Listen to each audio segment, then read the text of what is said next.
হল বিশ্ব Bangla gate আৰু ওপৰত এখন ৰেষ্টুৰেণ্ট আৰু বহুতে ভাবে বা ময়ো ভাবিছিলোঁ এই ৰেষ্টুৰেণ্টখনত যাব লাগিলে হয়তো বহুত হাজাৰ হাজাৰ টকা দি মানে খৰচ কৰিব লাগিব। মোৰ ধাৰণা এটা তেনেকুৱাই আছিলে। তাৰপিছত মই ভাবিলোঁ এবাৰ এনেই আৰু যিহেতু আহিলোঁ এবাৰ মানে এনেই বাহিৰৰ পৰা ঘূৰি যাওঁ, ওপৰত যিহেতু যাব নোৱাৰিম বহুত টকা লাগিব তেনেকুৱা ভাবিলোঁ। কিন্তু হঠাৎ এবাৰ গৈ দেখিলোঁ তাত মানে বিশ্ব বাংলা টিকেট কাউণ্টাৰ বুলি আছে, এই যে আছে টিকেট কাউণ্টাৰ, তাত গৈ সুধিলোঁ কিমান, তো তেতিয়া ক'লে যে পাৰ পাৰ্চন 500 টকা। তো মই 500 টকা হ'লে উপায় নাই, যিহেতু আহিছোঁ এবাৰ যাম। গ'লোঁ, গৈ পেলাই পইচা দিব খুজিলোঁ কাউণ্টাৰত তেখেতসকলে পইচা নলয় আৰু তেখেতসকলে কৈছে যে মানে ওপৰত গৈ খাব লাগিব কিবা, মানে 500 টকাত খাব লাগিব আৰু 500 টকা খাব লাগিব বুলি কোৱাত মই গ'লোঁ ওপৰত, কিন্তু মই 500 টকাত খোৱা নাই আৰু কম খালোঁ, মই 500 টকাত খোৱা নাই। আৰু তাত কোনো মানে তেনেকুৱা মানে এনেকুৱা নাই যে মানে খোৱাৰ পিছত 500 টকা খালোঁ নে খোৱা নাই, ৰিচিপ্ট তেনেকুৱা একো এটা মানে নিবিচাৰি সিহঁতে ধুনীয়াকৈ মই খালোঁ, খাই লৈ এনেকৈ গুচি আহিলোঁ। প্ৰথমতে ভাবিছিলোঁ বহুত, গতিকে আপোনালোক কেতিয়াবা যদি আহে এই কাউণ্টাৰটো যিটো দেখিছে এই কাউণ্টাৰটোত যাব, এই কাউণ্টাৰটোত যাই নাম এণ্ট্ৰি কৰিব কেৱল, ইয়াত নাম আৰু মোবাইল নম্বৰটো ল'ব, লোৱাৰ পিছতে আৰু ধুনীয়াকৈ ইফালে গৈ এখন ৰিচিপ্ট দিব দেই, ইহঁতে এখন ৰিচিপ্ট দিব আৰু ৰিচিপ্টখন দিয়াৰ পিছতে এইফালে গৈ লিফ্টেৰে যাব লাগিব, লিফ্টেৰে গৈ ধুনীয়াকৈ ৰেষ্টুৰেণ্টখন একদম মানে গোটেই ঘূৰিব পাৰি। মই ইফালৰ পৰা একদম গোটেই ভিতৰ ঘূৰিছোঁ, সেইটো এটা ভিডিঅ' পাব আপোনালোকে। আৰু ভিতৰ ঘূৰি গৈ প্ৰথমতে ভাবিলোঁ 500 টকাই খাব লাগিব, নাই তেতিয়া 500 টকা খোৱা নাই, 500 টকা নাখালেও হ'ল। আৰু এনেকুৱা নাই যে ৰিচিপ্ট বা তেনেকুৱা দেখাব লাগিব। গতিকে আহক একবাৰ ইয়াৰ ওচৰ পাজৰ এইখিনিও দেখোঁ, মানে এতিয়াতো মানে টুৰিষ্ট প্লেচ আৰু মানে ইয়াত বহা জেগা আছে, মানে সকলোবোৰ আছে আৰু এইবিলাক চাই সকলো ইয়াত বহি আছে। এয়া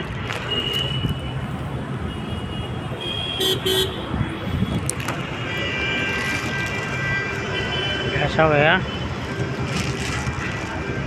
আৰু মই ভাবিছিলোঁ একদম মানে ওপৰত আৰু কিবা চাব লগা কিবা মানে ওপৰৰ পৰা কিবা চাব পাৰি তেনেকুৱা ভাবিছিলোঁ, নাই এইটোৱে টপ আৰু মানে এইটোৱে ফাৰ্ষ্ট, এইটোৱে লাষ্ট। তো এতিয়া খোৱা লোৱা হ'ল, এতিয়া যাব লাগে ঘৰত। এতিয়া চাওঁ গাড়ী চাওঁ, একচুৱেলি বাছ পালে ভাল, বাছত কমত হয় আৰু বাছ আছে, বাছ বাৰু বাছ প্ৰায় 11টালৈকে বাছ চলে। গতিকে গৈ পাম। আমি য'ত আছোঁ তাৰ পৰা বাছত আহিলে প্ৰায় আধা ঘণ্টা 35 মিনিট এনেকুৱা টাইম লাগে। আৰু এতিয়া যিহেতু জাম নাই, গতিকে যিমান ৰাতি হয় জামটো কমি যায়, জামটো কমাৰ পিছত কমতেই মানে কম টাইম লাগিব অলপ। বাকী এয়াই, ভাল লাগিল চাই আহি। আপোনালোকে কমেণ্ট কৰি জনাব কেনেকুৱা লাগিছে সুন্দৰকৈ, বা আপোনালোকে কমেণ্ট কৰিব। আৰু যিসকলে এতিয়াও মাছ ইণ্ডিয়া পেজ আৰু মাছ ইণ্ডিয়া ব্লগটো ছাবস্ক্ৰাইব কৰা নাই, আপোনালোকে ছাবস্ক্ৰাইব কৰি থ'ব, ফ'ল' কৰি থ'ব। আৰু ইয়াৰ পৰা সোমবাৰে যিহেতু যাম আৰু চাওঁ কিবা আৰু মানে বড় বজাৰ যোৱাৰ ইচ্ছা আছে। বড় বজাৰ তাত বোলে কাপোৰৰ দাম কম, গতিকে সঁচাকৈ কাপোৰৰ দাম কম হয়নে নাই সেইটো একবাৰ চাম গৈ। আৰু ইয়াত এই যে এনেকুৱা দেখিছে নহয়, মানে ৰাস্তা পাৰ হোৱাৰ কাৰণে এনেকুৱা ৰাখে, ইয়াত তলেৰে গৈ পেলাই একদম মানে সেইফালে পাৰ হ'ব পাৰি আৰু এই আগত পাৰ হ'ব পাৰি, তেনেকুৱা ছিষ্টেমবিলাক ইয়াত মানে ভাল আৰু ৰাস্তা পাৰ হোৱাৰ কাৰণে একদম সহজ। তো চাই থাকিব সকলোৱে মাছ ইণ্ডিয়া পেজৰ মাছ ইণ্ডিয়া ব্লগ, লৈ আহিম আপোনালোকৰ কাৰণে অন্য এটি ভিডিঅ'।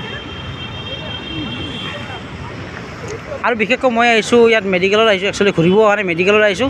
তাৰে মাজতে মেডিকেলৰ সকলোবোৰ কাম কাজ হোৱাৰ পিছত যেতিয়া গম পাওঁ যে আৰু এতিয়া একো কাম নাই এইখিনি সময়ত, গতিকে এইখিনি সময়ত ওলাই আহোঁ আধা ঘণ্টা 1 ঘণ্টা বা কেতিয়াবা 1.5-2 ঘণ্টাৰ কাৰণে।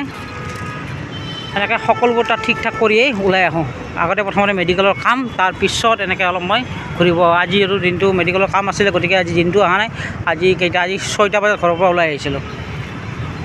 আৰু ইয়াত গাড়ীবিলাক একদম নানা ধৰণৰ গাড়ী, এইবিলাক চাচোন মানে কোনো হেৰি নাই আৰু জহাই ইচ্ছা হয় যি গাড়ীবিলাক চলিব পাৰে এইবিলাক চাচোন, ক'ত বাইকৰ হেৰি লগোৱা কিবা লগোৱা। আৰু ই ৰিক্সা এখনটো চালে মানে ই ৰিক্সাখন আপুনি মানে ই ৰিক্সা বুলি ক'ব নোৱাৰে, সেইখন ক'ব লাগিব তাত যে কেইখন আছে, মানে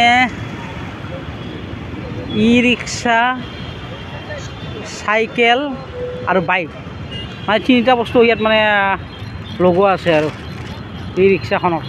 গতিকে সেই ভিডিঅ' মই এটা দিম, তো চাই থাকিব সকলোৱে মাছ ইণ্ডিয়া পেজ আৰু মাছ ইণ্ডিয়া ব্লগ।